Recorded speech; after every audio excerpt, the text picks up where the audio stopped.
and welcome to the Lindenwood Sports Network pregame show. We're here at the 2017 Black and Gold scrimmage here at Heartland C. Hunter Stadium, and the weather is a little bit dreary, but I think these boys are ready to play. I'm Ivy here alongside Scott and Matt. Guys, what are we looking at tonight? Well, minus the weather, Ivy, obviously. It's not stopping anybody on the field. That's the important thing. These guys are out here. They're trying to give it their all, and they're trying to showcase what they've been putting together through spring football. And that's the important thing, because you've got a lot of variables coming into the 2017 season for Lindenwood with the departure of Coach Ross and the introduction of Coach Stugart. There's a lot of things to be aware of. You've got people graduating as well. A.J. Thigpen is gone. Connor Harris is gone. Clint Coons is gone. There are names that need to step up for the next season, and this is where they're going to showcase their stuff. And I was talking with Coach Stugart earlier. You'll hear some of that down the line during this pregame show. But the fact of the matter is that this is where a lot of the lines can be set for the 2017 season. It's going to be a big factor for a lot of these players on the field to try and make that starting front. And looking forward to this game now, actually. They have the first quarter being mostly situationals. The second quarter, they're going to start in the 1 yard line and see if they can make it all the way down the field. The third quarter, they're going to do mostly 3rd and 8, situationals, 3rd and long. And then fourth quarter, they're unsure what they're going to do. They're going to see just play how it plays out. Those 3rd and pluses were definitely a big factor for Lindenwood's struggles last season, only going 3 and 8 across the 2016 season, is that they had mobile quarterbacks, they had passing quarterbacks, and they had good runners with Kalen Campbell and Aaron Daniels. Daniels is another name that's graduating, I forgot to mention. But they couldn't get those extra yardages when it was a do-or-die set of downs. If it was 1st and 10, 2nd and 8, they were able to get to where they needed to get to. But if it was 3rd and 8, then things started to get out of hand, and they weren't able to really convert and had to bring out the punting unit. It was a big plague issue for the Lions last season, and hopefully we'll see some improvements during the spring game to carry over next year. And I love that's exactly what they're starting with in spring ball. 3rd and 8. That's perfect. Yeah, well, we're going to take a quick break, but we'll be right back with a game preview for you guys here on the Lindenwood Sports Network. Can you help me with this? My new dad teaches me all kinds of stuff. Sure. He helps me with homework. That would be 3.6795. Thanks. Yep. He helps me with my decision-making. I wouldn't use this one. Ever. And he's even teaching me how to drive. And that's why cars have bumpers. I'm learning so much. You don't have to be perfect to be a perfect parent. Thousands of kids in foster care will take you just as you are. I adopted Bento in 2010 from a shelter. As it turns out, we have very similar personalities. And this cat makes me make art because he's always motivating me to take pictures of him, to draw pictures of him. He just is motivating artistically. It's just that simple. Well, he's my best friend, but a lot of people know him as Keyboard Cat.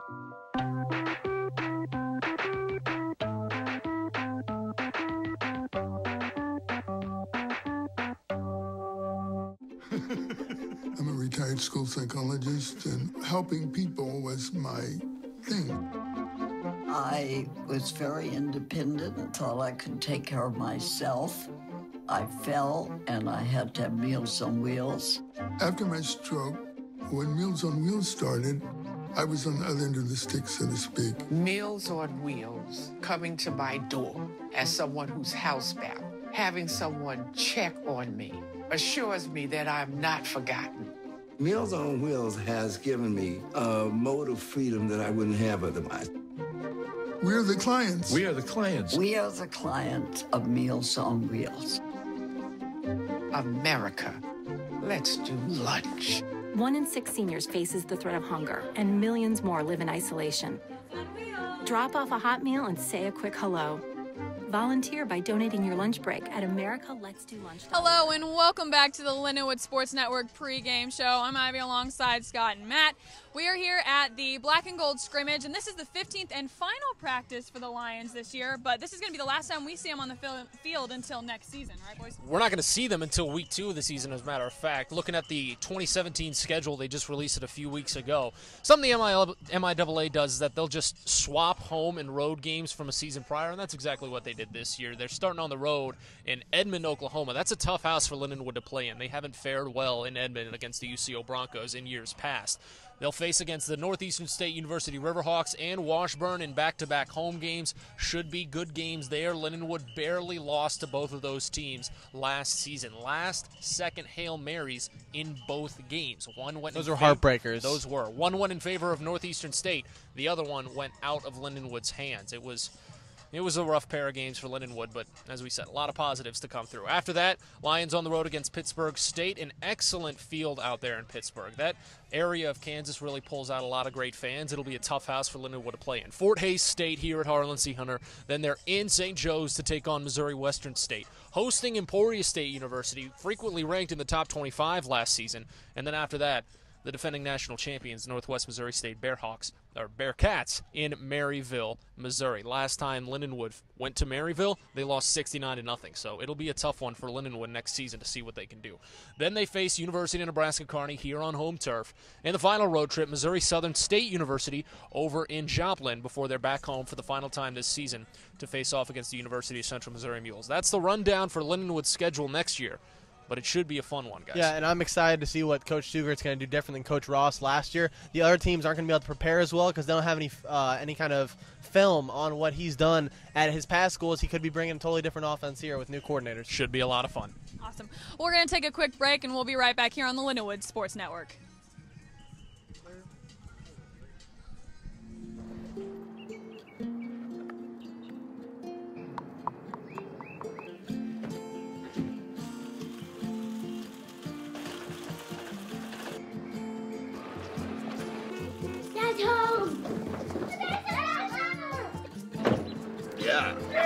The smallest moments can have the biggest impact on a child's life.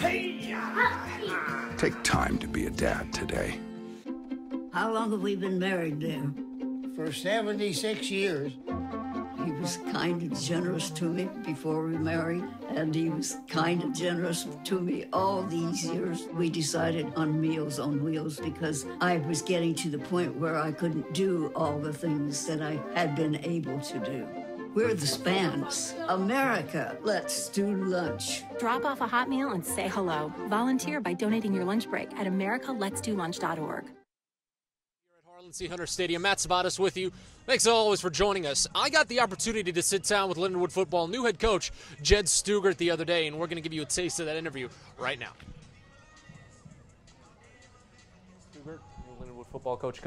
First off, thank you so much for taking the time. Really appreciate it. Absolutely.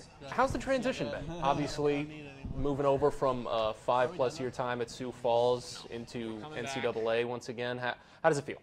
Well, it's great. I mean, we've it seems like it's been a whirlwind. It's taking a lot of water into the fire hose right now. Anytime you come into a new program, but it's all been exciting.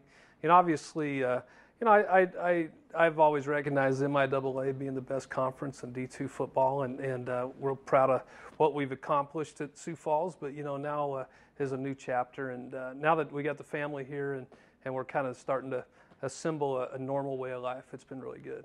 The team on the field, how have they been adjusting to the transition in the coaching change? Well, it's I've loved our energy and our enthusiasm. I think before we even started in spring football, we kind of got out and started our winter workouts on the field and what some call mat drills or station work, where it's just a lot of outside of the weight room, a lot of speed, agility, quickness, power, those types of things. So starting early in the morning, making it a little bit uncomfortable, and what these guys have done. And just the excitement there, you can't be any way but excited about this football team right now. We're talking about the guys that are coming in and dealing with the coaching change. What about the recruiting class? Some of the guys you're looking to bring in as freshmen, or some of the guys that will be making their debuts next year. How are they looking? Well, I tell you what, that's one of the first stresses that you come into, because you know that you're a little bit behind. I'm really excited about our recruiting class. Number one, we signed, I think, up to 28 kids.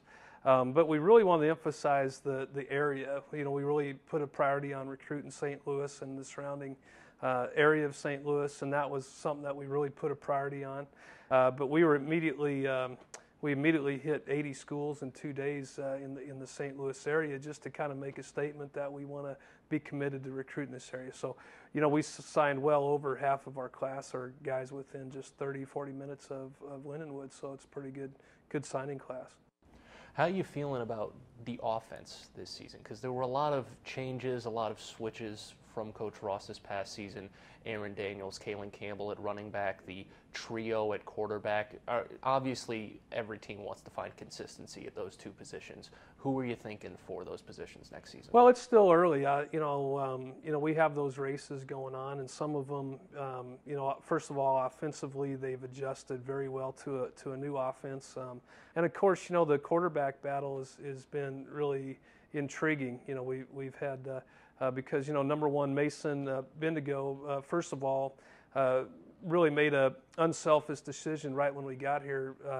We're an offense that requires tight ends, and we didn't have tight ends here. And so, we talked to Mason right away, and it wasn't much about ability because we believe he's a good quarterback, but we also knew that we had to get some tight ends in this offense. So we moved him to tight end. He kind of went very openly and excited about that. A lot of them are making cases for themselves right now. I think you got to get through a spring game. I feel like we're going to bring that into fall camp a little bit because we got to get a lot of consistency out of that position, but we definitely think we got some tools to work with. I want to talk about moving from players present to what's now players past. Connor Harris spent his final season here under Coach Ross, broke numerous NCAA records, Division II, all divisions. And he's a bit of an underdog, but people are looking for him to land somewhere in the NFL. What have you been watching from him? Have you talked to him a lot, even though you didn't get the chance to coach? Well, he's out at practice every day. He's very much engaged in what we're doing here still. I mean, just being as close to these players, and he's kind of stands around and kind of helps a little bit with practice. And at the end of the day, some teams just can't turn away from playmakers. You're going to have the teams that really get wrapped up in height. And weight and different things. Weight's not an issue. Some of them might get wrapped up in his height. Teams like that probably aren't going to go on Connor. But then you also have so many teams that really kind of like what we like to recruit is playmakers. And I think he's just got too much of that instinct and the way he plays to not have a team go after him and possibly on a draft day. I would not be surprised whatsoever. All right, one last question, Coach. What are your outlooks for the upcoming spring game, and what do you think that's going to extrapolate to for the season? Well, we want to see progress. I mean, I think we want to see from practice one and watching film and seeing where these guys are grading out, and in 15 practices, and it kind of accumulates to that to the spring game, and it's kind of built up as kind of a fun day, but it's still a practice and an evaluation period. But, I'm very optimistic. I know we've got some areas we have to improve on. We got to get some depth in the offensive line. I know, and bigger in the offensive line. That's always going to be a point of emphasis for us. We got good players there, but we need some depth and depth in some other positions. But I think I'm highly optimistic on where I think we can get this program headed the right direction. All right, Coach. Well, again, thank you so much for the time you've given us, and good luck to you next week. Thanks, Matt. Appreciate it. Head Coach Jed Stugart, thanks for joining us on the Lindenwood Sports Network. Alongside Scott Manziera, Ivy Reynolds, I'm Matt Sabatis. Guys, as we're wrapping up, it should be a fun one today, even with the rain. Even with the rain, you just said it. And we saw Coach Stugart before the game. He was walking right by us. Doesn't even have a rain jacket on. He's shaking hands. He's mingling. He knows what he's doing. I admire it. He's comfortable, and he's a quality coach. This is nothing. He knows what he's doing. He knows what he's doing. He enjoys it here. I'm not sure if it was there on the interview, but when we were talking a little bit, he said his whole family was enjoying it just because of the warmer temperatures, as much as us here in the St. Louis area can say St. Louis has warm temperatures, but he loves it here. That much we can be sure. Right, and I think Coach Jed is ready to play just as much as these boys are ready to play. But thanks for joining us here on the Lindenwood Sports Network. We're going to pitch it to our drier counterparts up in the studio with Adam Ziske and Wesley Thomas.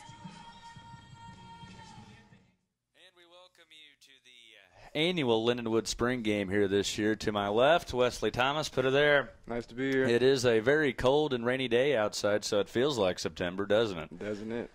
baseball season right now, but for today it is football, the black versus the white here in the annual spring game, and this is a very remarking moment here for LU football because it is the first-year head coach of Jed Stugart who takes over after the departure of Coach Patrick Ross, so it will be interesting to see what we see this year from the LU Lions. Wes, what would we expect here today?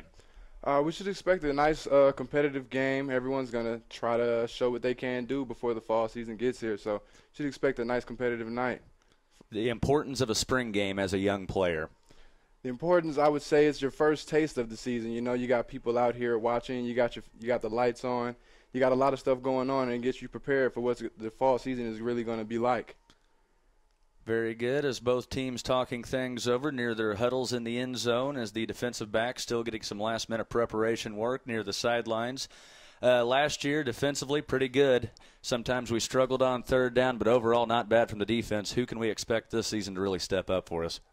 We got a lot of the defensive line coming back this year, so expect guys like Jonathan Harris, who had a great season last year. Also guys like Nick Granberry and also some good returners like Ricky McCoy in the defensive back to really anchor the defense and help them keep the offense off the field tonight. Last year we were exceptionally young at the cornerback position. We had Bakari Triggs, who was still young, and we also had Ricky McCoy. How did Ricky really evolve through the course of last year to become better? We asked a lot of Ricky last year. He was a freshman coming in, and some people went down, and he stepped up, and he's evolved really seamlessly into the position, really, and he's going to be a big player in this conference soon. We cannot wait to see how things shape out tonight as both teams are coming over to the sideline closest to us here in the booth. As the rain, we were looking at the forecast earlier. For right now, not too bad, just some sprinkles outside, so hopefully the downpour can stay away as well as the thunder and lightning we may get later in the evening will push away as well as both teams are settling near the sidelines. Wes, it's got to be a little bit different not being out there right now, isn't it? You have no idea, man. I miss it the most, but I want nothing more than just success for these guys. They've came a long way, and with this new program and these new coaches, hopefully we can get this program turned around, and I'll be right there smiling the whole time. Wes, you were fun to watch.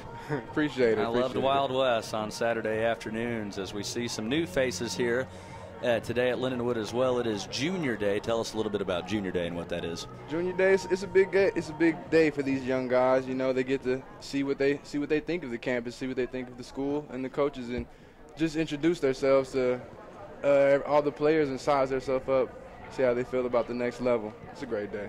15 minutes is on the clock as the black team talking things over near the goal line. We have a very nice crowd here in attendance. Not too bad at all for a rainy day. Lots of parents making the trip to watch their young sons play the ball game. Coach Stugart in his first game, he was fired up in warm-ups, blowing the whistle. Lots of emotion as they got things going near midfield during stretch time as we had a very nice pregame show before the start of this one. Referees are even here, Wes, and you like that, don't you? Oh, I love the Zebras, man. He said the Zebras coming in. Nothing but hugs near midfield. Don't forget Lindenwood, a season long way away still, but they will open up in September. They have announced it. It will be on the road against Central Oklahoma to kick off the 2017 season. Wes, we talked about the defense earlier. How about this Lions offense this year? The Lions offense also has some great returners coming back. Deshaun Warren is a speedster that really stretches out the field. We also have a lot of a good quarterback competition going on right now between Abbott and Najee Jackson. So this offense is going to be nice. We just have to shape up and replace some people, and they'll be nice. They'll be ready to compete. In the yellow jerseys are the quarterbacks. They like to take it easy on those guys during the spring game. Not a whole lot of violence will be seen on the QBs here this afternoon. Those are the heart and soul of your team. As we will ad-lib the scoring here, I believe. It is 1 point per touchdown, but we'll have to see. The chain gang is finally arriving near the far sideline. It's good to see football back, isn't it? It is. It really is. It's that time of year, and everyone loves it. I do too. After the Super Bowl, it really goes through a slump for me because the NCAA tournament's nice for me, and I like baseball too. But you know, Saturday afternoons in the fall, that's my cup of tea. All right, we'll have to see what kind of competition we have here as the black team has come on the field, and we are about set to go. First down and 10. They will start it near the 30-yard line. It is on the 30-yard line of their own territory as we have some final handshakes and bro hugs to go out. 2 wide, 1 wide right side, 1 wide left side. 1 man alongside the QB in the backfield and 4 down linemen. A man in motion. A high snap and a short carry brought down near the line of scrimmage. No gain that time. Second down and long on the way.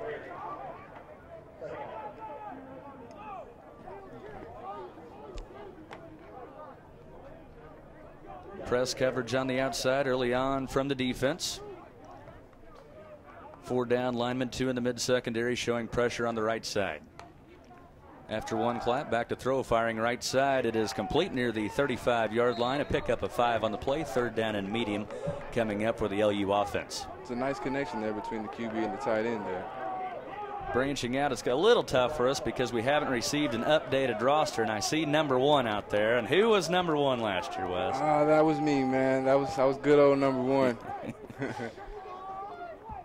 Back when I first watched my high school basketball and baseball teams play, when I went home for the first time last year, it was so weird for me not to be in that uniform anymore. I cannot imagine how you feel this afternoon being in this place. Yeah. Nice connection across the middle that time, goes for a first down across midfield. So the offense has reached in the defense territory here. A nice start for the QB here this afternoon. 2 of 3 on the afternoon for a nice chunk. Max Mailer, among others, and Alex Fadul awaiting their time on the offensive side of the football as well. 2 men in the backfield, 2 wide to the right side, 1 wide left side. Kalen Campbell across the 45 to the 40, a nice chunk that time as well, a pickup of 8. Aaron Daniels and Kalen Campbell really a spark last year in the backfield, weren't they? It was a great dynamic duo between them two. Eric Daniels will be missed, but they got some good backs back there. Kalen Campbell, one of the harder workers I've ever seen. Yeah, the good old Alabama guy, you know. From Hoover High School down south. 4 down linemen, 2 in the mid-secondary once again. Ball at the 40-yard line. Back to throw, looking left side, being rushed, and he will be touched in the backfield, and the play will be blown dead for a loss of yardage. Some nice pressure there by David Knox off the edge. David Knox is a big boy, but he can really get after it, can't he? He will. He was a hard-working guy. Got a motor on him. 12:38 to play in this first quarter. No score between the black and the white teams.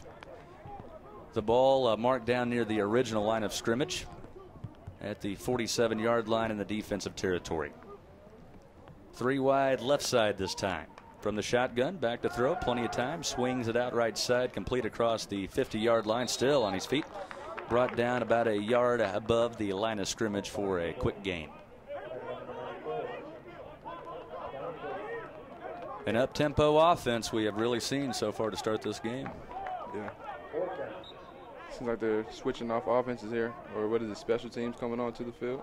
I believe it is. The scoreboard says 3rd down still, but the 4th down chain gang will come out. And we'll get to see the special forces for the first time this year. Number 53, there you see him, Tanner Sobotka. He was really a bright spot on the defensive side of the football. We talked about him before the game and how he really made an impact as a freshman. He sure was. Andrew Bear will do the long snapping. Andrew battled injury a lot last season.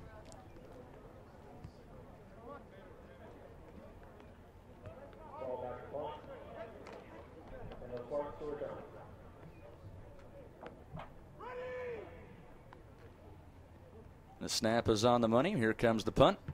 It is high in the air. A nice spiraling kick taken inside the 10-yard line at the 9 and brought out to the 10, and that is where they will blow it dead at the 9-yard line. 1st and 10 for the first team offense and the second team defense as they will come on the field.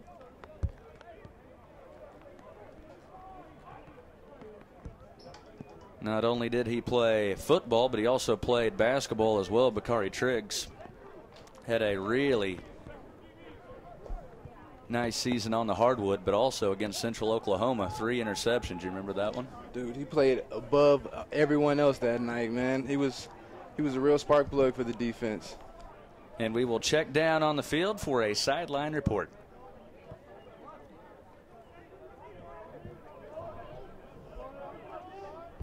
Thanks, Wes and Adam. So I'm down here on the field right now. It's still raining, but I think it's lightening up just a little bit, which is good. Now, something I want to talk about the spring game here is the coaches are actually on the field and are actually able to coach behind their players. So we have the defensive coordinator, even an offensive coordinator, and head coach out there behind the plays directing the boys. So it's a little bit more relaxed, unlike a regular game. So we count this as a regular spring practice. It's just their final one and a chance for them to showcase.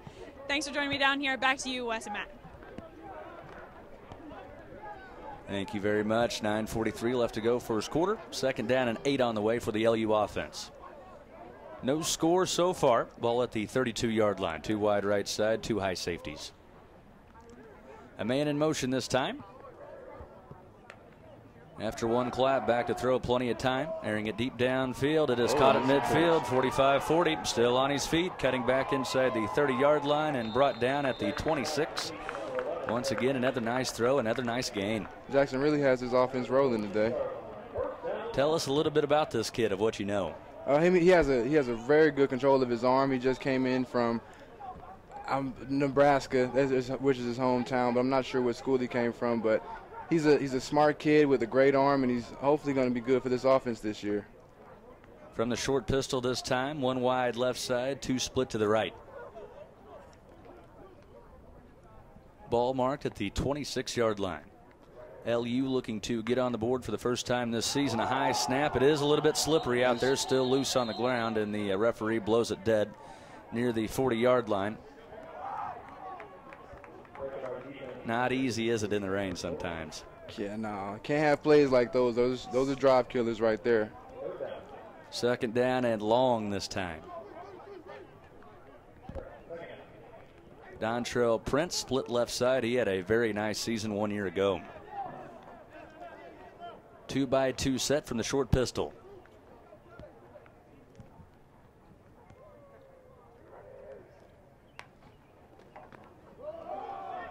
Handoff up the middle this time near the 30-yard line, a good chunk. And it brings up third down and long for this LU offense.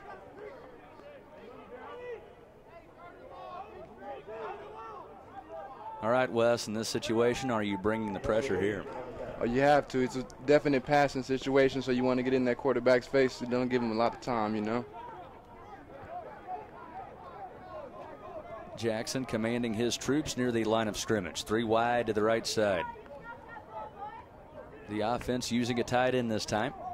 A man in motion.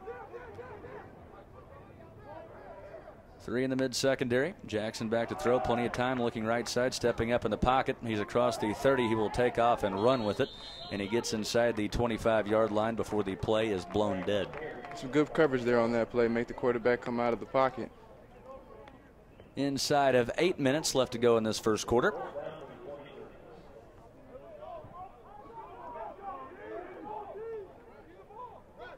Lots of reasons for optimism with this offense, isn't there? I would say so. There's a lot of great guys out there.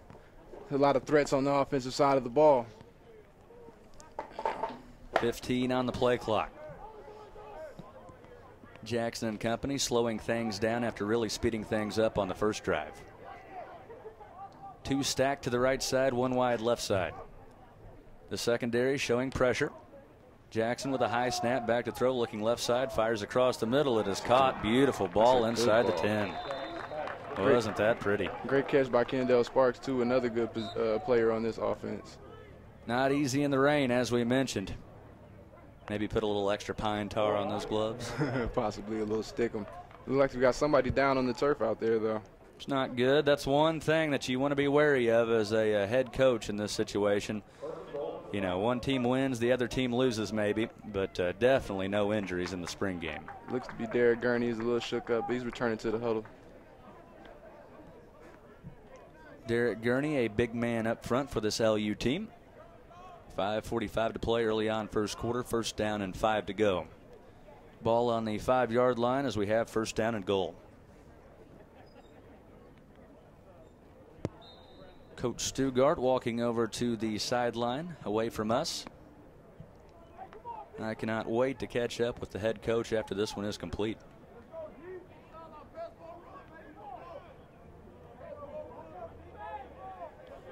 From the short pistol once again on 1st down and goal, and 8 on the play clock.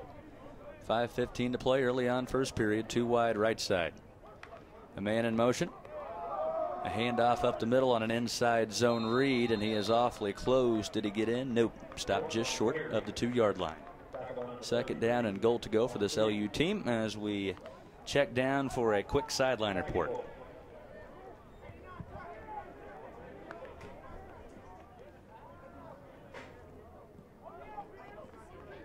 Yes. You want me to just talk right now?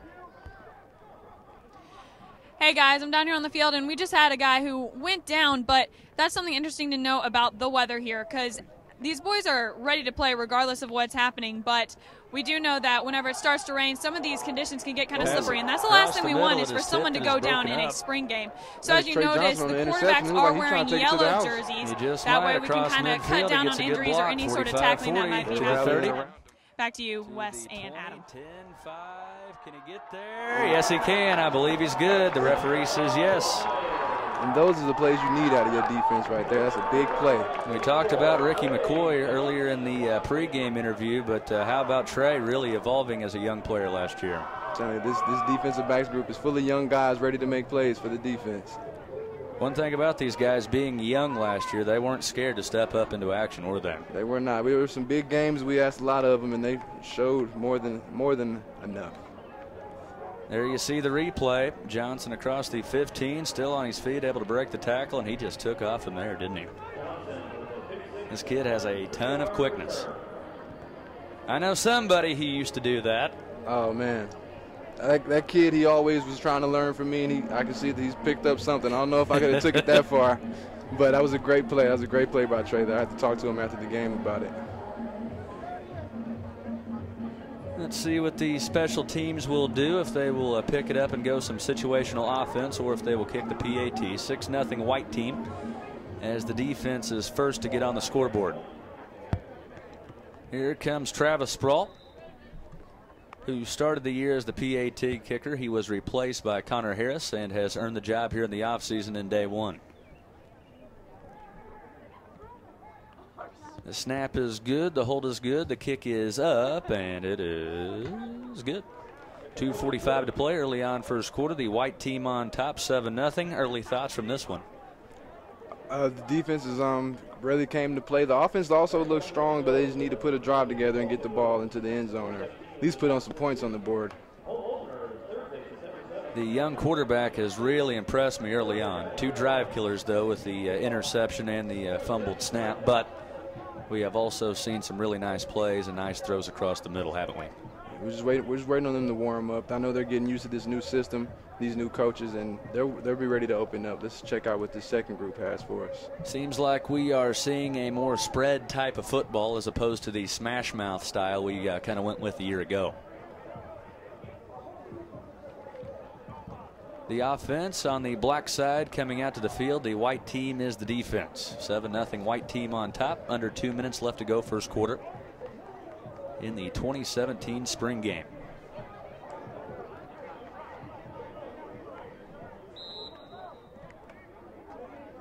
Two wide left side, 1 wide right side, 2 high safeties,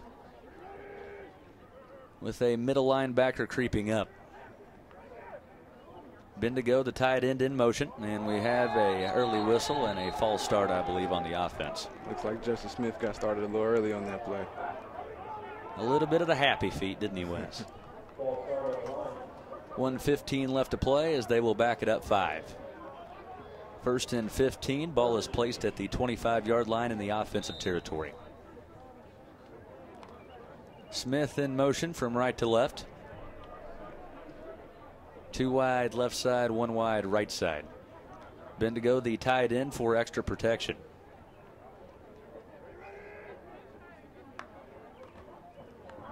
Inside zone read once again, and a nice stop up front. Look there. Good effort by the running back that time, getting to the 23. And that was Sabaka there in there on the play to begin with. Turning a loss of 5 into a loss of 3, so that extra bit of scrappiness really helped for the offense. Tanner's a big body. He did not look like a freshman last year, did he? No, he did not. He played and he anchored down that defensive line last year, making a lot of plays that a freshman isn't supposed to make. Bendigo still on the field as the tight end. He was the starting quarterback in game 1 a year ago. 3 wide receiver set this time from the shotgun. Another man in motion.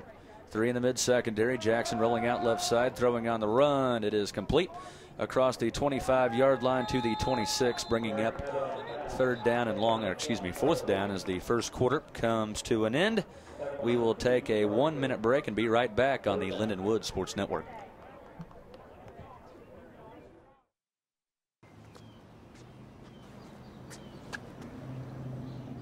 Here is my handle and here is my spout.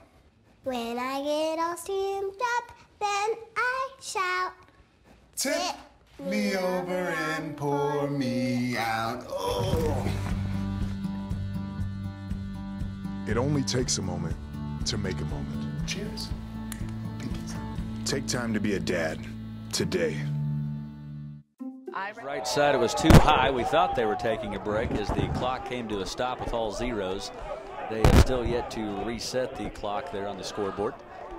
Now they have 15 minutes.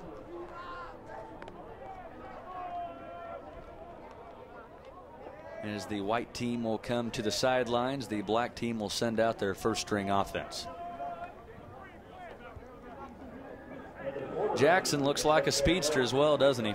Oh, he's a little mobile out of that pocket, too. He's not just an arm, he's a leg, too, and you got to watch him. He's a dual threat. It's one thing we saw last year from Alan Thigpen. His diversity from the air on the ground really helped at times, didn't it? He was a big play guy. He stepped in when we were having some quarterback problems, and he made some plays. Here comes the special teams unit as Andrew Baer will do the long snapping once again.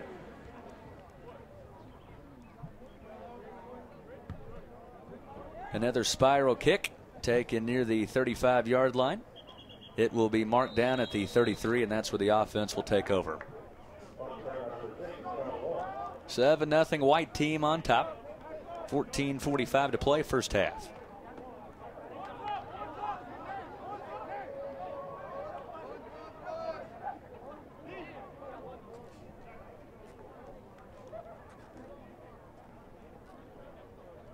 Both teams making their way back on the field. As we have been told in the third quarter, once we get there, that some situational type stuff, I should say, will take place. Things, stuff, games. It's all there. Wes gets it. Looks like the offense will be starting back in their own territory right here in this situation, though. Not bad at all for these guys to face some long drives, is it? It is. You got to put them together. You got to put points on the board. It's not always easy.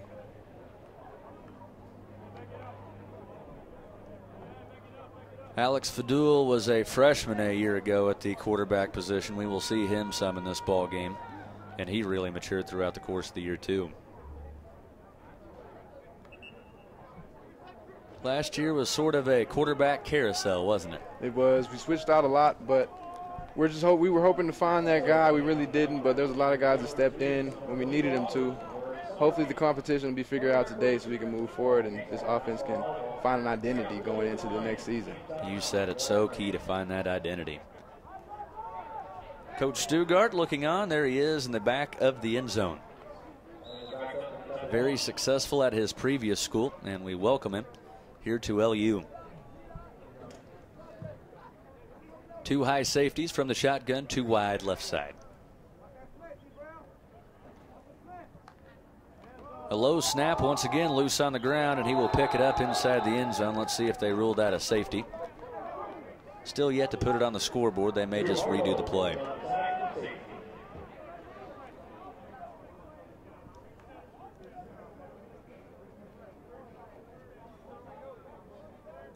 Both offenses at times have looked sharp on a few plays, but have really yet to see that rhythm flow in, haven't they? Honestly, the drives have just been stopped by just mental errors and little errors that really will kill a drive if you let them keep happening to you.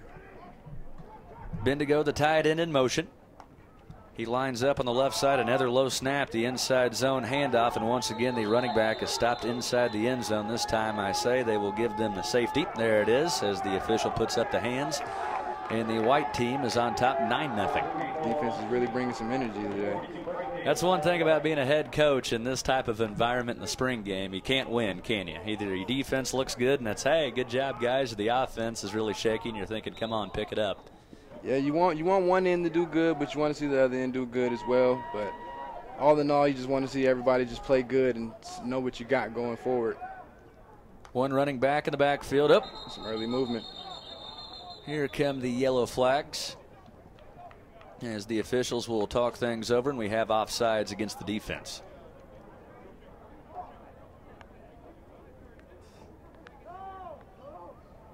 That will help the offense out a little bit, won't it? Getting away from the goal line just a tad.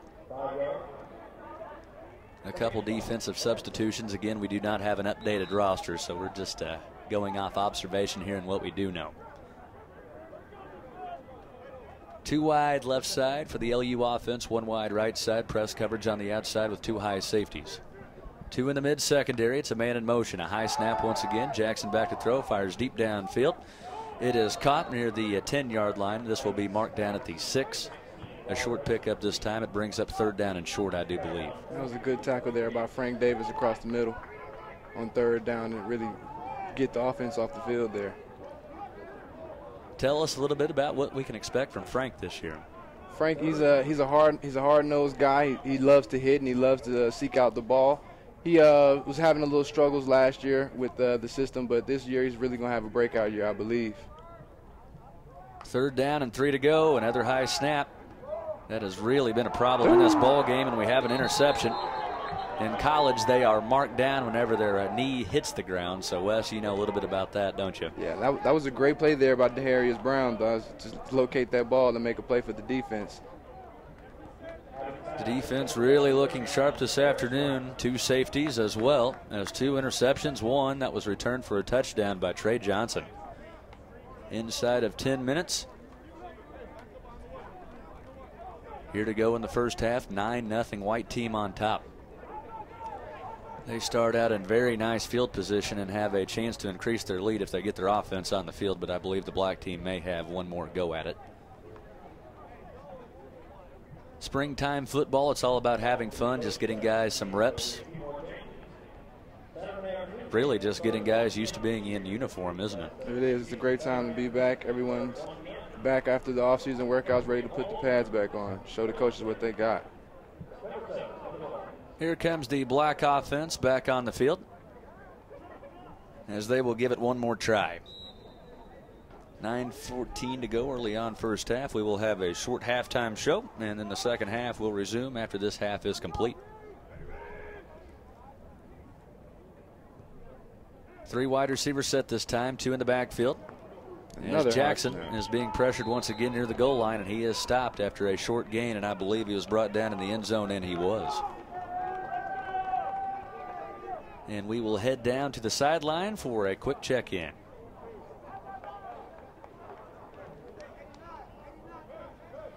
Hey guys, I'm down here on the field, and I want to say that the temperature down here has significantly dropped. So, as well as moisture on the ball, we are dealing with some cold fingers. So that's probably why we're seeing a little bit of slip-ups here and there from the team out there with some drop passes. However, something that I have noticed down here on the sideline next to these boys down here is that it seems like the positive accountability has taken a step up from last year.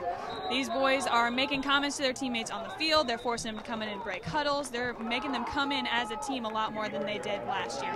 Adam West, back to you. A nice stop by the defense on the perimeter once again. Wes, talk about the spring game. If you have a good game, the confidence that allows you going into those off-season workouts. Oh, it's big. It's big for you, you know, because this is what you're going to remember over the summer. If you had a bad one, you want to work to do better. If you had a good one, you want to build on top of that. So, you know, it's a big step for guys right here. People often see it as a practice, but it means a lot more than that. Once again, great situational stuff here, not giving the offense any breaks. Coach Stugart really making these guys earn it. Trying to get away from the defensive goal line here. 2 wide on the right side. Jackson after one clap with an inside zone read handoff. The carry across the 5-yard line near the 10-yard line and brought down at the 13. That's a little bit better, isn't it? There's a nice run there by Kalen Campbell. Picked up the first down and a little bit more, actually. That's what he was last year, a huge spark. He and Aaron Daniels really carried the load for this LU offense in the backfield. Aaron Daniels really came on late, didn't he? He did. He had a lot of great carries for us and moved the chains a lot. Kalen Campbell was a great spark plug. He battled a little injuries last year, which allowed Daniels to step in, but he's going to have a great year this year too if he stays healthy. One thing Kalen Campbell is really strong at is slow to, quick through in the backfield. He has a great change of pace, a great burst, and that's what you need as a running back on this level, and especially in this conference. LU will open it up against Central Oklahoma, a team they beat 1 year ago in Week 1 on a Thursday night. That was a fun night, wasn't it? It really was, man. It was a great crowd out here. Everybody was excited, and it was great. We got a good win that night, too. I remember it. I mean, the weather was just absolutely perfect for that night, too. Beautiful. It was sweet. Beautiful. 6:20 left to go in the first half. 3rd down and 10 coming up for the offense as we have a change in pace. They will put the ball at the 10-yard line as we have some goal-to-go situations on tan now. Mm-hmm. 2 wide left side, a man in motion. The handoff to the outside. And the runner is stopped near the 10-yard line. Hardly any gain on the play. I don't think there was. That was a great tackle there by Kirk Young out on the perimeter. A young safety out of that defensive back group. One thing I will say about our linebackers just being on the field before the game and our secondary, these guys look lighter. They do. It's a quick bunch. It's a quick bunch. You know, they're not the biggest in the conference, but they will get there, and they can really cut off the field with that closing speed. 3 wide receivers set this time, including the tight end Ben to go to the right side. 1 man in the backfield from the short pistol. 2 in the mid-secondary. As we have an audible near the line of scrimmage. The offense will check out of the original play call. A good snap right on the money, looking left side on a slant route. It is complete. Good catch inside the 5-yard line to the 4 with 5 minutes left to go in the first half.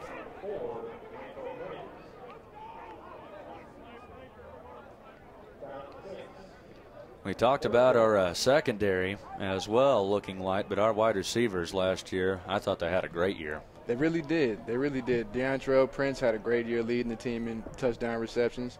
Deshaun Warren also, as I said, a fast guy. And we also added some good players, too.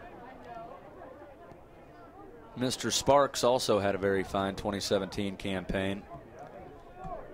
Dontrell seemed to be the quick burst guy who you went for the deep ball with. Yeah. Another slant route across the middle, caught in the back of the end zone. That'll work. There's a touchdown. That's how you do it, isn't it? It's so important to score down here in these red zone situations because you need them. You got to keep your defense off the field.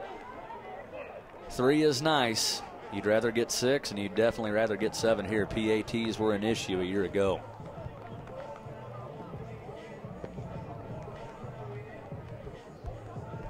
If you're Coach Stugard, you have to be happy with that. A slant route to the inside that went for 6. And then a brave play call, I would say, when you had Kalen Campbell really hot in the backfield there, going for it in the back of the end zone over 2 defenders. I would have chose to run it there with Kalen Campbell, but a nice connection there between the quarterback and the tight end. Here comes the PAT.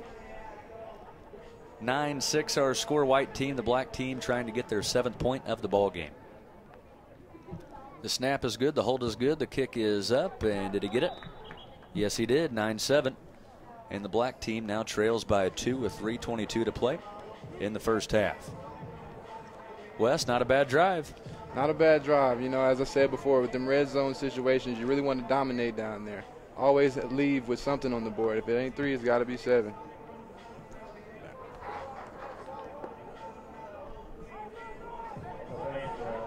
Wes, last year you guys were 3-8. You know, a little disappointing, but you guys were in every ball game except maybe for 2. And, you know, going against Central Missouri and Northwest Missouri State, that's never easy. But just talk about the difficulty of the MIAA.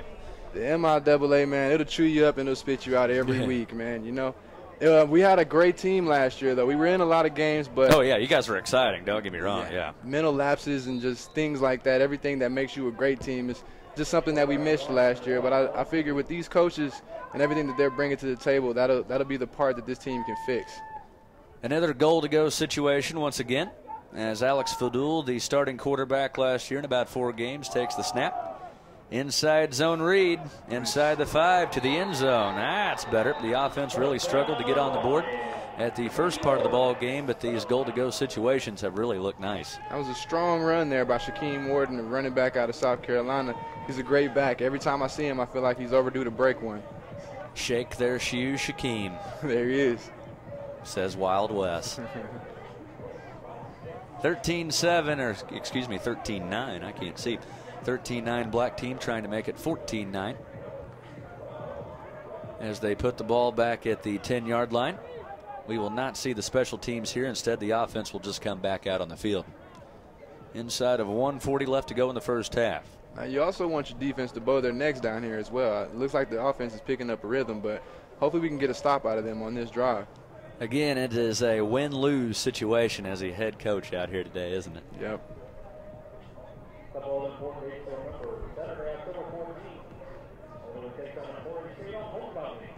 To me, and I don't see why they don't do it, have Wild West come down for a celebrity punt catch here. You know I would be for all of that. I'd probably take it to the house, too. You know, that's what I'm known for. Attaboy. It's a little slippery out there, though. I want to make a fool out of myself, Adam. The wet track, he says, maybe. Ball at the 10-yard line once again, first down and goal. Fadul back to throw, looking across the middle, stepping up in the pocket. He's across the 10-yard line. He will take off and run with it. He is marked down near the 5. We'll have to see where they spot it. Excellent decision that time by the slippery Alex Fadul. Yeah, it was great to keep that ball in and just live to fight another down. You know, no turnovers down here in the red zone as well. That's what he did in high school at Helias High School in Jefferson City, Missouri. A run-pass option guy, so he knows this offense very well. Bendigo, the tight end, alongside with Fadul in the backfield. Shaquem Wharton is the running back. Here comes the blitz from the middle. The handoff on the inside to Shaquem. He is struggling for yards. He finds a hole.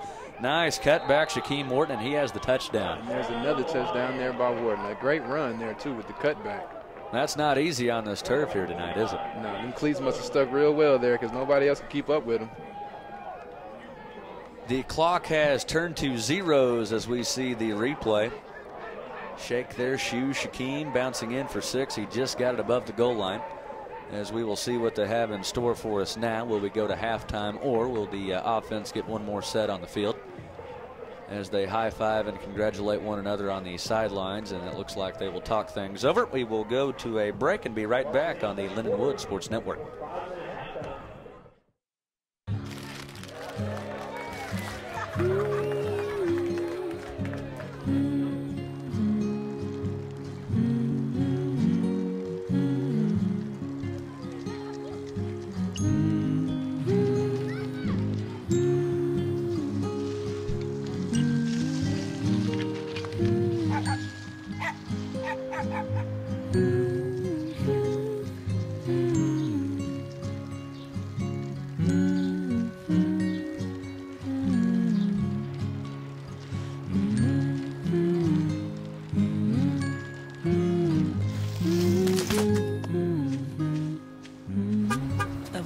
You've done with your bike, donating it to Goodwill may be the most incredible of all. Your donations help fund job placement and training for people in your community, which means your stuff can be more powerful than you think. Donate stuff, create jobs. How long have we been married there? For 76 years. He was kind and generous to me before we married, and he was kind and generous to me all these years that we have been married. We had been looking at a lot of different houses in different places around that area, and when we came by this house, it was green, and I love green. I'm Irish. And so I said, oh, there's our house. I know it. We decided on Meals on Wheels because at my age, I was getting to the point where I couldn't do all the things that I had been able to do. We're the Spans. America, let's do lunch. 1 in 6 seniors faces the threat of hunger, and millions more live in isolation. Drop off a hot meal and say a quick hello. Volunteer by donating your lunch break at americaletsdolunch.org. Hey guys, I'm down here on the field with head coach Jed Stugart. I'm Ivy Reynolds. We're down here, and we just finished the first half. And so tell me, what have you liked so far? Well, we've put our guys in a lot of situational stuff. I think part of this scrimmage this year, what we're doing is I've liked what I've seen in some things. Defensively, we get out of a long drive down here with an interception and a pick six from the end zone. That's always a good thing, but we got to get that ball in the end zone offensively. And sometimes that's going to happen. Ricochets off of a guy and the ball's bouncing around. So I've liked some of our operation. The way we're kind of formatting this a little bit is we want to put our guys in game situations. We work a little bit of stress on the offense backed up in the goal line here, and that's a tough situation, but we got to learn to get out of those.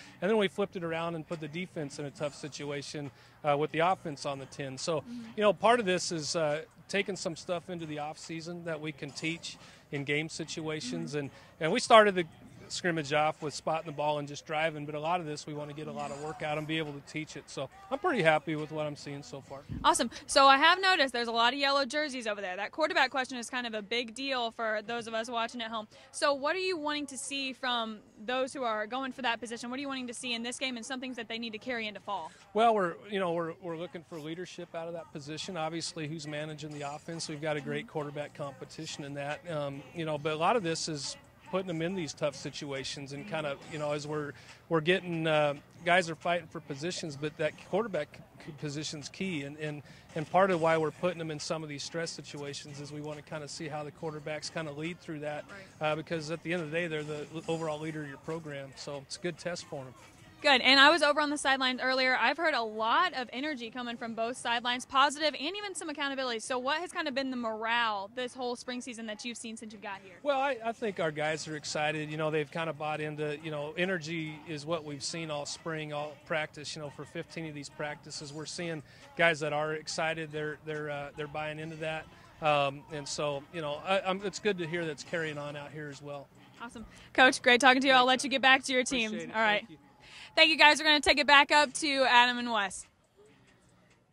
Thank you, Ivy. Nice job as always. As we got to talk it over there with Coach Stugart, lots of positives to build off in this first half, wasn't there? It really was. There was a lot of big plays in that first half, Inside of the 10-yard line, we saw 2 scores, but talk about the effect of the perimeter defense on the secondary and the middle linebackers really getting after it. They were moving pretty quick out there. As I said before, it's a fast bunch, and they make a lot of plays out there on the perimeter.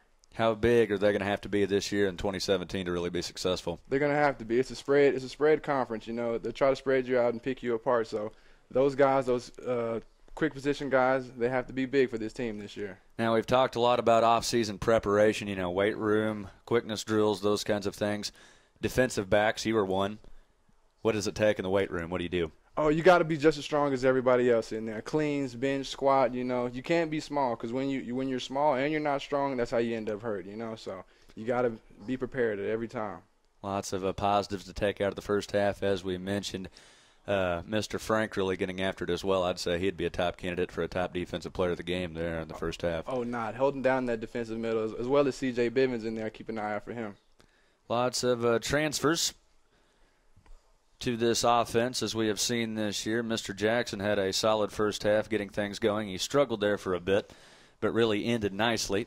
And also tell us about one more transfer at the quarterback position, Mr. Abbott. Derek Abbott, he's another great guy coming from California this past season, bringing the gunslinging to this offense this season. He's got a great arm. He's got a great mind. He's a real smart guy, and he really brings a new fresh start to this offense this season. Don't forget, stay up to date on all Lindenwood Sports Network broadcasts and see exclusive behind-the-scenes photos on the Lindenwood Sports Network Twitter. You can follow us at, get out your phones, LU Sports Network. All right, the second half just about ready to get going once again. So nice to see football back, as we mentioned. Really nice crowd on hand here this afternoon as well, isn't there? It really is. They brought out a lot of people despite the weather. Plenty of umbrellas on hand here this afternoon. These storms have really stayed away from a major downpour. There is a lot of sprinkling still as they play on this wet turf here this evening. Yeah, but you couldn't ask for much better weather. It's not too hot, not too cold, just perfect. Oh, today was ideal as long as the rain stayed away. I was sitting out on the front porch. I was thinking, heck yes. This isn't bad at all. 4 down linemen this time, 3 in the mid-secondary, 1 safety cheating high. Play action fake. Here comes the deep ball downfield. It is tipped and incomplete inside the 5, but you like that kind of excitement here in these kinds of games, don't you? You like to go after the defense coming out in the half, catch them sleeping. Not a bad play call in that situation. All right, head coach, 2nd down and long. What are you doing? 2nd down, you got to pick up some yards here. I'll try out my running back here just to make 3rd down a little bit more easy for my offense. 4 down linemen this time once again. 2 alongside Fadula in the backfield, 2 wide right side, 1 wide left side. Defense looking to stay at home here. On the read to the right side. It is a gain of maybe 5. Here comes the push from the offensive line, adding 2 more, a pickup of about 6 on the play. 3rd down and 4. Solid run. On the way for this LU offense. That's one thing you like to see early on from your offensive line. If at first you don't succeed, try again. Go up there and push some people. A nice push right there to get that, get those easy yards there for make this 3rd down more attainable for the offense. Bendigo in the slot to the left side. Zone defense across the middle. Press coverage on the outside. Fadul back to throw. Fires right side. It is too high and incomplete. 4th down on the way for this LU offense. 13:37 to play 3rd quarter. They have cleared the scoreboard of the original 19-7 score we have. It is 0-0 at the moment. On 4th down and 4, the offense is on the field for now. The ball is spotted at the 50-yard line. Looks like they're bringing a new set of downs here as well as a new set of players here for the defense. You always like to see that as well. More reps for everybody. Oh, you got to. I don't like to share my reps, but I guess, if they want to share theirs and get everybody out there, more power to them. 3 wide receiver set this time. 2 men in the backfield from the short pistol this time. Alex Fadul. Fadul with the tad of a high snap, back to throw. Fires right side, complete. Oh, no, it wasn't. It was on the sideline there. Okay. It's a bit high right there. A tad high, 2nd and 10. It was complete in one way, but not how you want it to go down in the scoring book, is it? Not at all. Not a little too high there for Bendigo. Bendigo's a big body. You can use him in numerous ways. He really gives you lots of diversity on the field. Yeah, as you see here, he's spread out wide in the receiver position.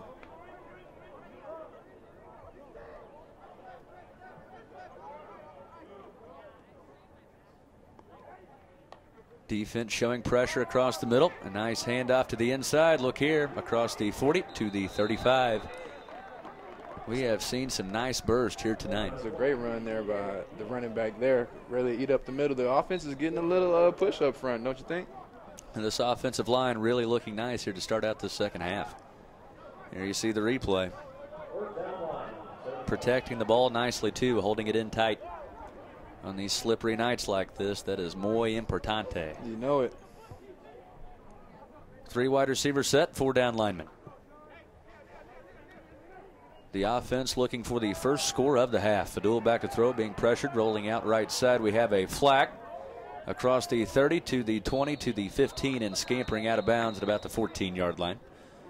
The flag was thrown near the offensive line, so you'd like to think maybe holding or a face mask in this situation. That's typically what those flags mean when they're around there.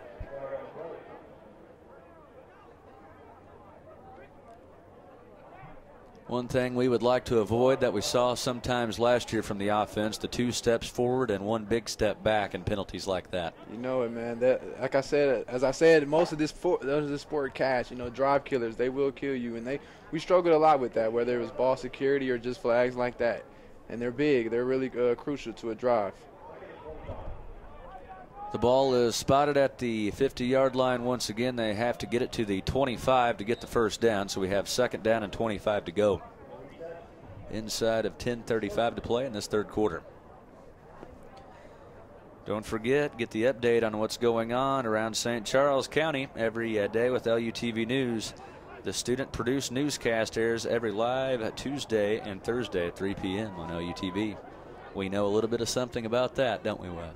Yeah, we do. The super semester, man, it's a job in itself. I'm glad to be here and away from that. 2-by-2 set. Fadul stepping up in the pocket. Plenty of time to throw. Throws right side. It is tipped and incomplete off the hands of the wide receiver on the far sideline. And it brings up 3rd down and a mile to go.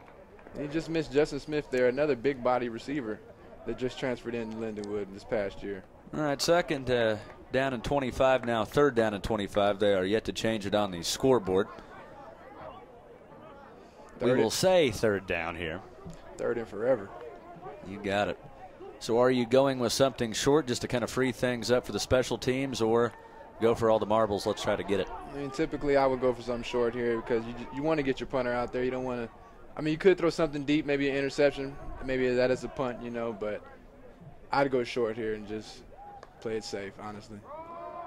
Inside zone run this time. That's a good carry. Across the 45 to the 43, a pickup of 7. Still 2nd down and 25 on the scoreboard as our downs collector has taken a nap on us.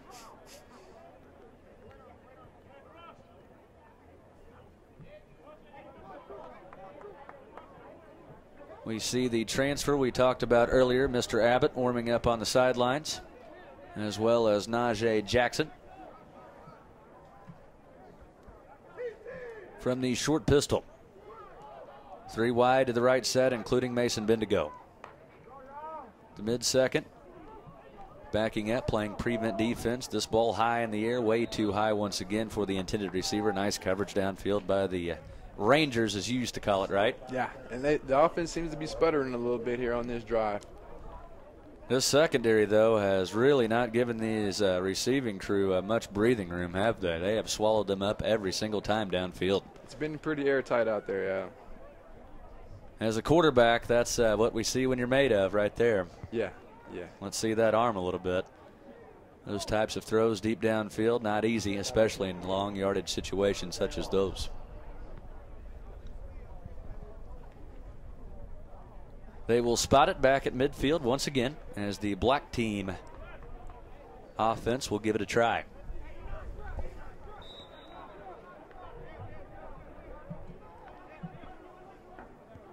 From the short pistol on 1st down and 10 to go. 2 wide left side, 3 in the mid secondary, 2 high safeties cheating up. Silvio in motion.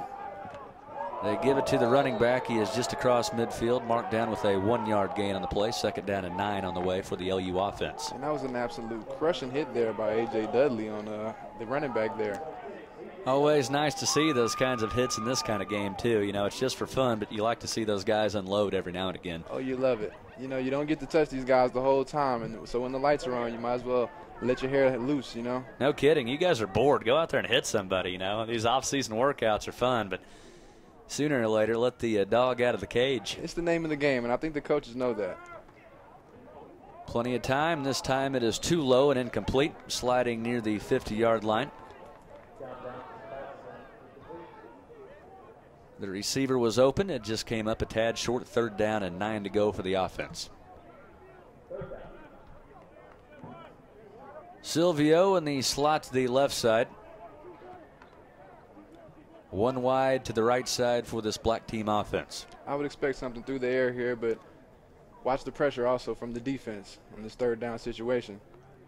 Everybody cheating up, including Beal.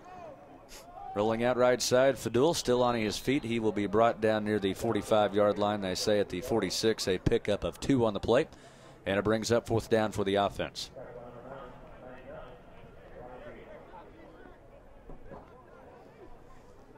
Defensive substitutions.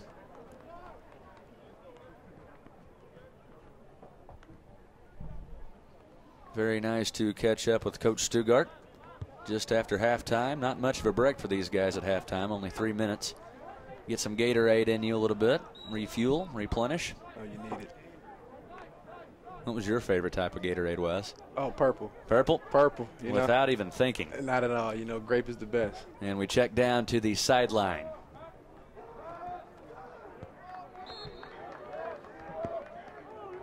Squatting with the running wise, we're staying off their legs because they're out here at practice every day. So just maintaining things in there and making sure we're being faster when we get to the field. Cool. Okay, and then have you had anything goal-wise that you guys had been set to improve on in the off season that you guys have really been working on as far as bringing into summer and into the fall? I think goal-wise, we're just trying to recreate a culture in the weight room, getting the guys in there, enjoying what's going on, and trusting in what us strength coaches are doing with them. So that way when they get to the coaches, the same culture boils over for the summer, getting here to stay in the summer, and then being ready for the fall. Awesome. Thank you so much, Boston. A bobbled snap once again. The defense wound up with the football. The offense looks to be still on the field as they will give them one more shot. A little bit of this taking you back to your high school days maybe here on Friday Night Lights. Oh, what a great time, man. Y'all know you remember high school. Friday Night Lights, man. Everyone coming out, the family's out. It's a great time. I miss it.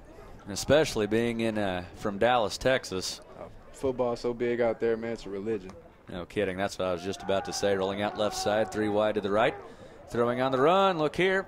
Having to come back and get it was number 82. It falls short, and it brings up 4th down. Quarterbacks are really struggling to get a rhythm here in the second half. I'm surprised as well as this secondary has played here this afternoon. We have not seen more of the run.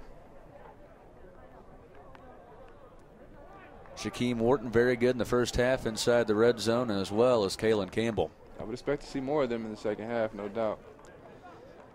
When the spring semester comes to a close in a couple weeks, you can watch the graduate and undergraduate commencement ceremonies right here on your TV or computer, live from the Family Arena in St. Charles, and we will carry both graduations starting at 7 p.m. on May 5th and May 6th on LUTV.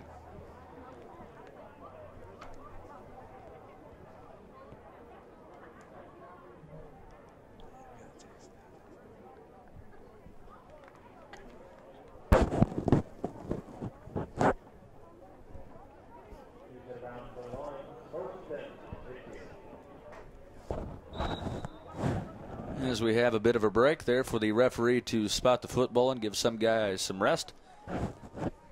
1st down and 10 at the 50-yard line. 3 minutes left to go in the first half. Play action fake. It is complete to the left side. There we go. Oh, Turf Monster got him there. He'll eat you up. They will spot it at the 41-yard line in the defensive territory. 2nd down and short.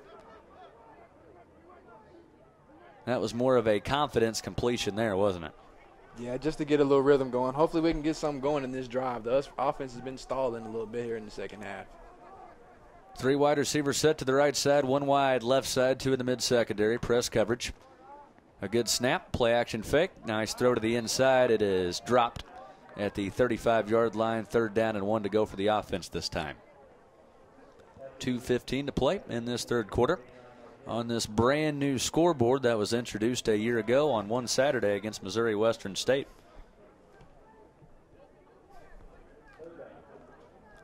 Aaron Daniels really had a nice day that afternoon. He did. He was a big part for us in our offense that night. 2-by-2 set, 4 down linemen from the shotgun. On a hard count, another bobbled snap, still loose on the ground, and they will blow it dead at the 45-yard line. A loss of 4 on the play.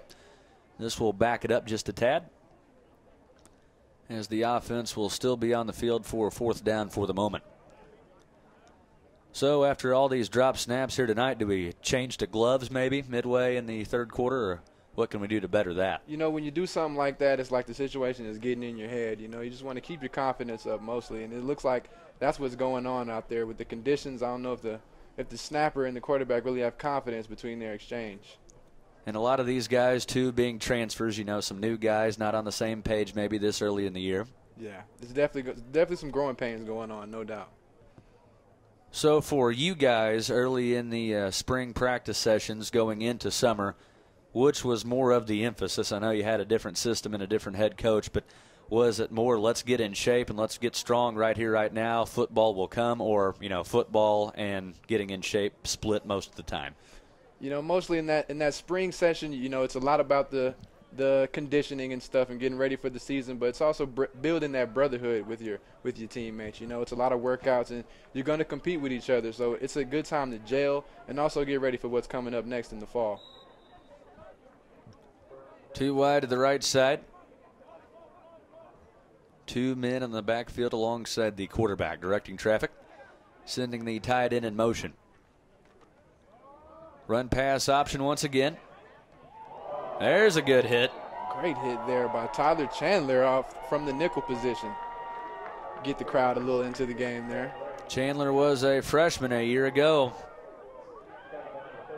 That's what hitting the weight room does for you, doesn't it? That offseason really paid in well for him there on that hit. Very clean, too. Yeah, form tackle. 2nd down and 10 to go from the 50. As we have all zeros on the scoreboard, it looks like we will have one more play. As we go down on the field, we will pitch it to Ivy Reynolds.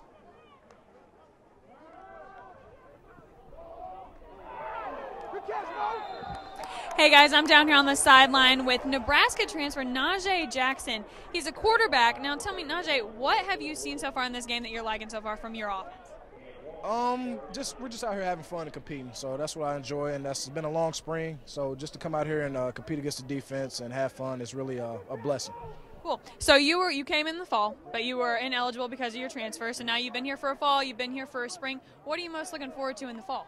Just new coaching staff, seeing what they bring to this program, and also just going out here and competing with these guys each and every game and each and every practice. Cool. What do you like about the school so far? Just really being it's a close atmosphere, so kind of makes me feel like I'm at home a little bit. So I haven't really been out in the community or anything like that, just because I've been so busy. But I just enjoy being around the team and being around campus, and school teachers are nice, everything's good. Awesome. Well, I'm glad you're liking St. Charles so far, and we hope you stay. All right. Thank you guys. Back to Adam and Wes.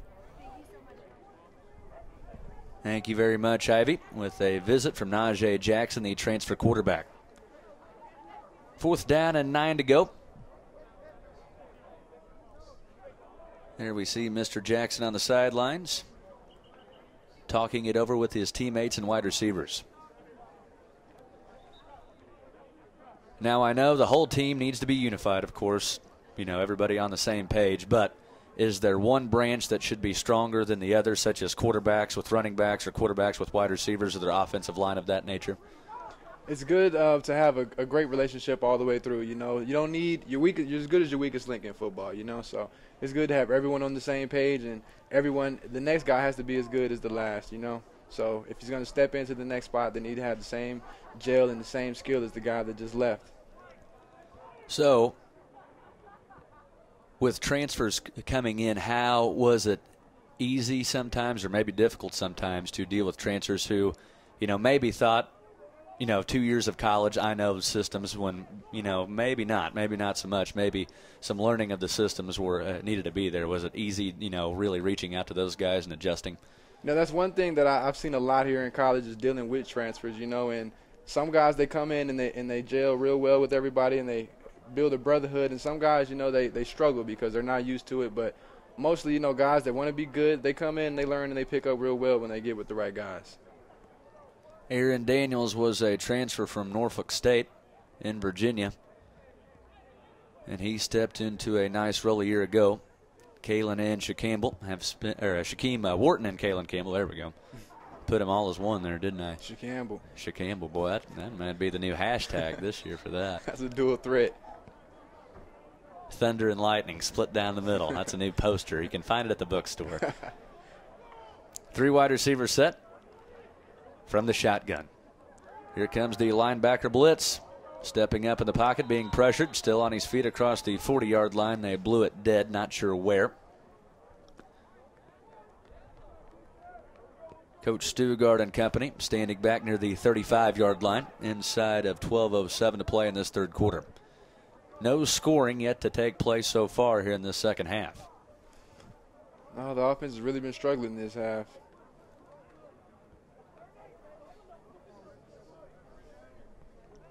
A man in motion. It is the other side of Shaquem. Back to throw, plenty of time. Rolling out left side, throwing on the run. It is low and incomplete, intended for number 15, Mason Bendigo. And it brings up 4th down and 8 to go for the LU offense. Another sputtering drive there for the offense. I don't know what's really going on this half. The corners and safeties that time really stuck well to their assignments on the bright spot. Everybody with their defender step for step. They have been pretty solid this evening, if I would say so. Lots of potential all-conference players coming up from this team in the secondary in the future. Yeah, you got Bakari Triggs out there, the young Ricky McCoy. and a lot of young guys also out there ready to make some plays. 4th down and 8 to go, 11:05 to go, 4th quarter. This ball is tipped at the line of scrimmage, knocked down. The big paws got the hand on that one. As LU now will work on some short yardage situations. A situational 4th quarter coming up is what you can expect. 3rd down and 5, ball at the 40-yard line.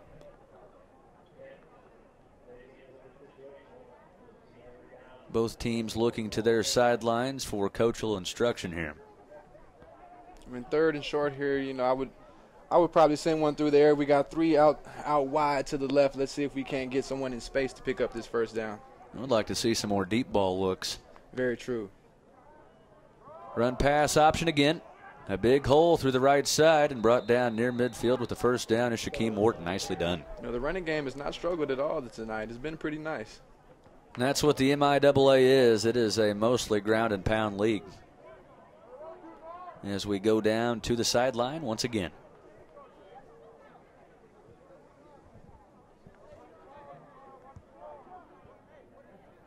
Hey guys, despite the weather, it's probably in the 40s and still rainy. We had quite a good showing of fans tonight, and part of that is due to the fact that it's Junior Day. So that means that juniors from all around the area can come and visit Lindenwood and come and watch their black and gold scrimmage. I know a couple of them, actually a majority of them, were up at the Highland Arena VIP room having a meal and having some dinner, kind of just talking, bringing their families and talking to some of the coaching staff and even some of the players. And then they were invited to come to the locker room, come and look around, and also come and stay for the game. So a good majority of our fan crowd tonight is due to those players and their families. Wes and Adam, back to you.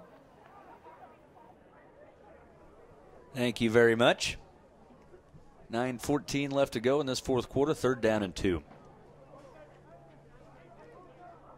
Here come the defensive substitutions.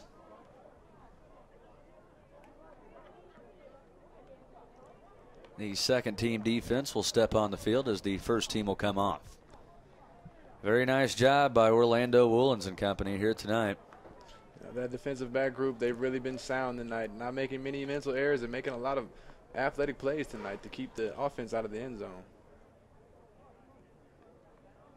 Ricky McCoy and his facial expressions, I really like them. He's so ready to go all the time. He never wants to sit, does he? That's a young guy that loves this game, man. He loves every second of it.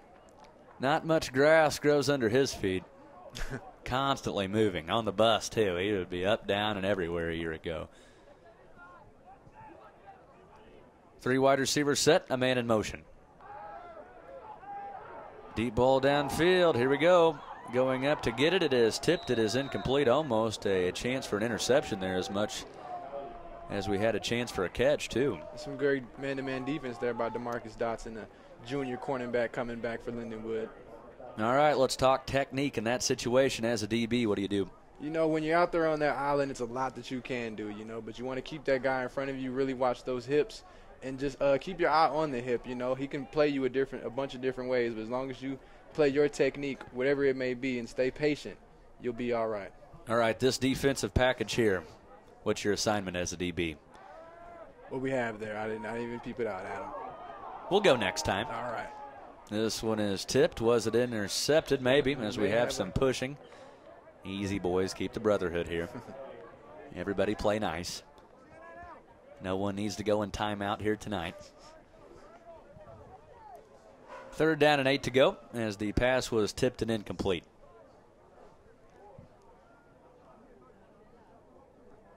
No score between the black or the white as we are getting down to the final minutes of the 4th quarter. 15 minutes running clock in each quarter here this evening. All right, now, here we go. You're an outside defensive back. What's your assignment in this situation? This situation is probably going to be in a man-to-man situation, so you want to watch your guy, but also watch that number 2 receiver inside of you. Nice snap, rolling out left side. On the run across the 40, across the 45 near midfield, and the play is blown dead at the 46-yard line, still in offensive territory. Lots of dual threat quarterbacks on this team. That's one way they can really burn you, can't they? They really can. You know, you get those defensive backs turned, you can get out of that pocket, you can really make a big play with your feet. You bet. 3rd down and 5. As Abbott is the signal caller from the sidelines. Quarterbacks are calling the audibles and plays this year. They're on the relay squad from the offensive coordinator. Play action fake. Firing across the middle right side. Paul Silvio has it inside the 40-yard line to the 36. That was the first completion in a minute there, Adam. They will spot it back at the 38 in the defense territory. Good to see that long strike. Who knows, a couple throws like that really get you some confidence as they are pushing things back to the 30-yard line. Nothing wrong there. We just like some situational practice. Ricky McCoy will check out as he will head to the sideline.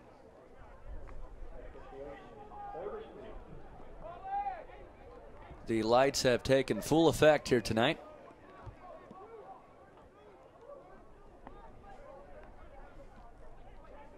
The offense directing traffic to wide left side. Here comes the pressure from the middle. A small hole left side quickly covered up by the secondary. That was a great hit there by Calwan Street, filling in the hole with that closing speed. A gap, B gap to C gap. It's all got to be there. You got to get them all. Inside of 5 minutes left to go in the ball game, 3rd down and 2. If you are Coach Stugart, this would be just me, but inside of about 3 minutes to go, I would like to see the offense be moved inside the 20, maybe just get some scoring chances. Points on the board here as we go along.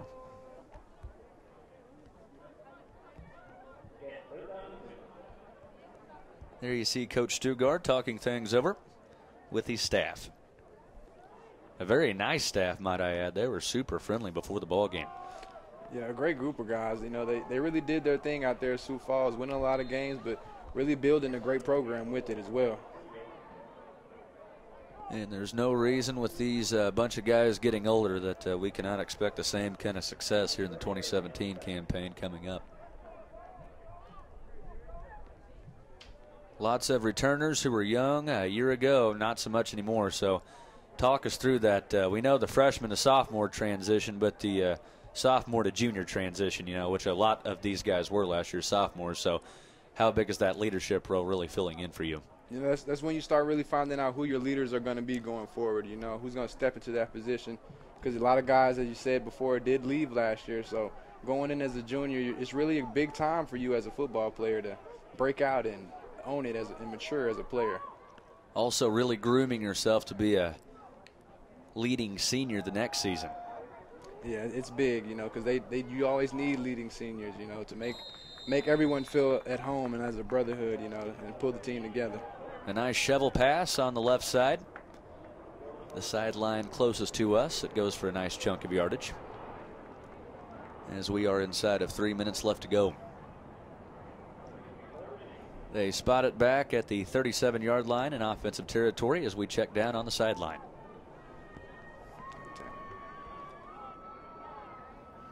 Hey guys, I'm down here with Tanner Sabatka. Tanner, tell me, what have you liked so far from the rest of your defensive side here at the spring? Well, I love how everyone is so competitive. I mean, we've all been working real hard together. It's just the competitiveness that makes it fun, you know. It makes us work harder. Okay. What are some things that you guys have been working on specifically defensive-wise in your spring practices? Just coming together as a unit and really playing for each other, you know, because that's what makes us play good. Okay. Playing for each other. Cool. So what do you think the biggest difference has been from fall coming into spring, especially with the new head coach and kind of learning that new system? Just we've all come together more. Last year we weren't one unit. This year we're all coming together and we're more of a unit. Okay, so then as far as tonight goes, what do you think that this has shown you guys? I mean, this is your only chance to kind of showcase things. So have you liked what you've seen, or is it just kind of like, eh? I've liked what we've been doing. I think we'll be a lot better this year than we were last year. So awesome. Thank you, Tanner, so much. Thank you, guys. Back to you, Adam and Wes. Thank you, Ivy. Nice job as always. On 3rd down, it looks like the offense will come up just short of the first down marker. 4th down once again. Coach Stugart, lots to be happy about the defense going into the locker room after this one, though. They really held their own tonight. You know, the offense also has some great points, but the defense really probably dominated tonight, if I would say so. So back to your playing days, was defense first in the spring and then the offense will come, or the other way around? Usually, the defense is going to come because that's just an attitude position more than anything. The offense needs more time to bond together and get that rhythm, So the defense usually is there first, but the offense always comes around. Lots of pressure in the face this time. We have a quote-unquote sack here if they touch them down behind the line of scrimmage. It goes down as a sack as we are inside of 1 minute left to go in the ball game. Somebody get on the board here. Whether it's a defensive stop, a big turnover, or the offense with a deep ball here, I would like to see at least one score in the second half. Just some type of play to get this crowd into the game, A nice crowd, as a matter of fact, for a spring game on a ready night. I'll take it. Back to throw, rolling out right side. The right-hander throws on the run. It's too high. It goes out of bounds. As we will see probably about 2 more plays.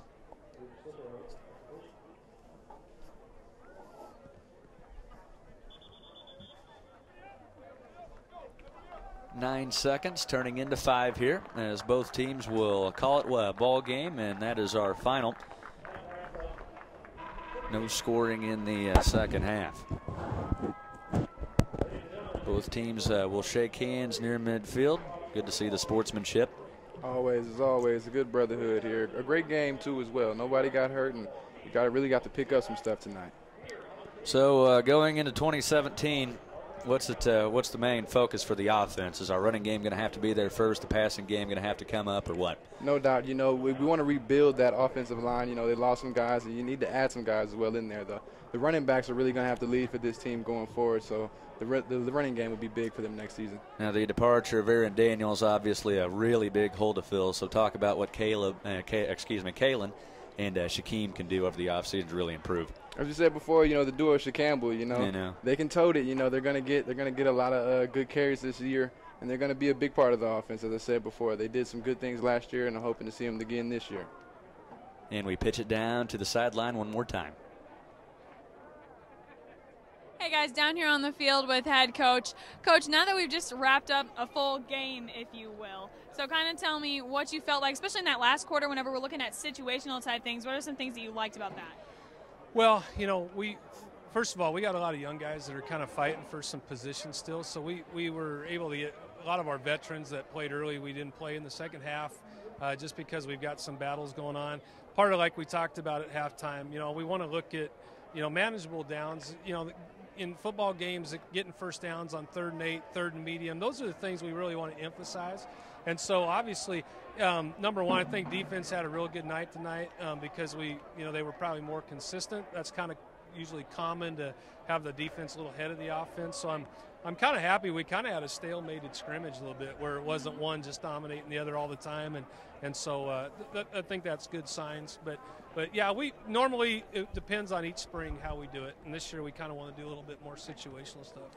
So this was kind of their chance to get out here and showcase it again. When are you going to be able to see these boys again? Are you going to see them before school year ends, or are we just kind of going to go into dead week this next week, and then what happens? Yeah, we're into dead week next week, and of course finals after that, and then the summer workouts. Starting in June, these guys have been pretty committed to the summer program, and before you know it, August 7th or whatever's going to be here before you know it, and we're going to be going. So this is a lot of good stuff in 15 practices. We've had a lot of this situational stuff to learn from in the off season as we kind of get ready for the next season coming up. Awesome. So how hard is it to be patient to wait till fall after this? We got to start spring recruiting, and so we're anxious to get a little break, and we'll be good to get a little break and get ready to go. Awesome. Thank you so much again for joining us. Adam, Wes, back to you. Thank you, Ivy. Wes, real quick, final thoughts. Final thoughts. It was a great game. It wasn't a lot of big plays, but you did see some plays made by some special guys out there. So that's all you really want to see as a coach out of tonight. We thank you for joining us on the talent side as we will send it to a break here on the Lindenwood Sports Network. With this, my new dad teaches me all kinds of stuff. Sure. He helps me with homework. That would be 3.6795. Thanks. Yep. He helps me with my decision making. I wouldn't use this one. Ever. And he's even teaching me how to drive. And that's why cars have bumpers. I'm learning so much. You don't have to be perfect to be a perfect parent. Thousands of kids in foster care will take you just as you are. I adopted Bento in 2010 from a shelter. As it turns out, we have very similar personalities. And this cat makes me make art because he's always motivating me to take pictures of him, to draw pictures of him. He just is motivating artistically. It's just that simple. Well, he's my best friend, but a lot of people know him as Keyboard Cat.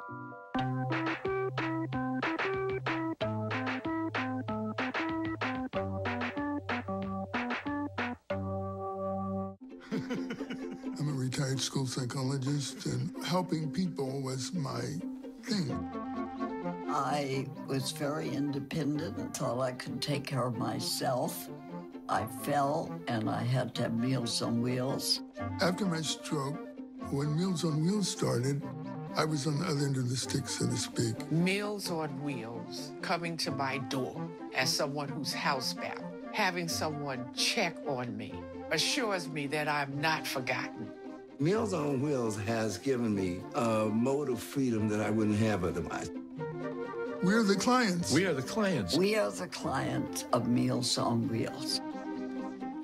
America, let's do lunch. 1 in 6 seniors faces the threat of hunger, and millions more live in isolation. Drop off a hot meal and say a quick hello. Volunteer by donating your lunch break at americaletsdolunch.org. Hello and welcome to the Lindenwood Sports Network, where we're here for the post-game show from the 2017 Black and Gold scrimmage. I'm Ivy, along Matt and Scott. Guys, what do we think about that?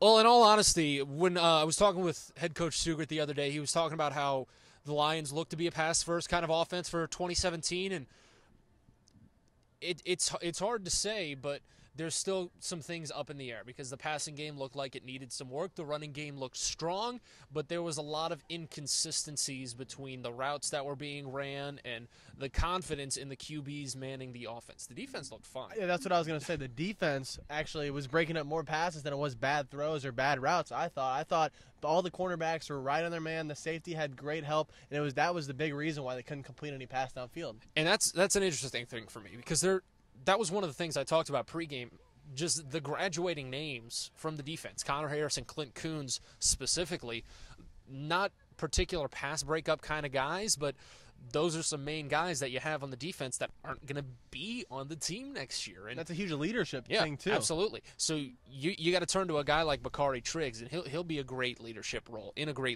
for this team next year. You can take that to the bank. And he did excellent in this spring game for the Lions. That much can be said.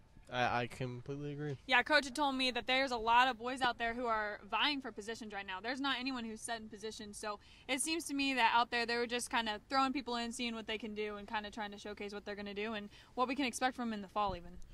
And it's going to be a fun fall. That much can be said. Lindenwood going up against UCO to start out the season on the road in Edmond, Oklahoma, one of the 3 teams that they were victorious against last season, nearly putting up 50 points against the UCO Broncos. And like I said, the offense could use some work, but it's only the spring game. That's the point. You find out the dents, you smooth them out, and you prepare for 2017. We'll just have to see how the season goes. I'm super excited to see what's going to come this fall. Right, well, you can join us here again on the Lindenwood Sports Network. We're going to be here for the men's lacrosse game, their final home game of the season, April 29th. They're going to be here on the field hosting Maryville. 1 o'clock is when we're going to tune in for that network. All right, thank you, Ivy. Thank you, Scott. For Adam Ziske, for Wesley Thomas, John Elam, our producer, Hank Likes, our director. Folks, this is my last broadcast here on the Lindenwood Sports Network. It's been a fun 4 years, and I guess we'll see you next time. For everybody here at Heartland C. Hunter Stadium, have a great rest of your night.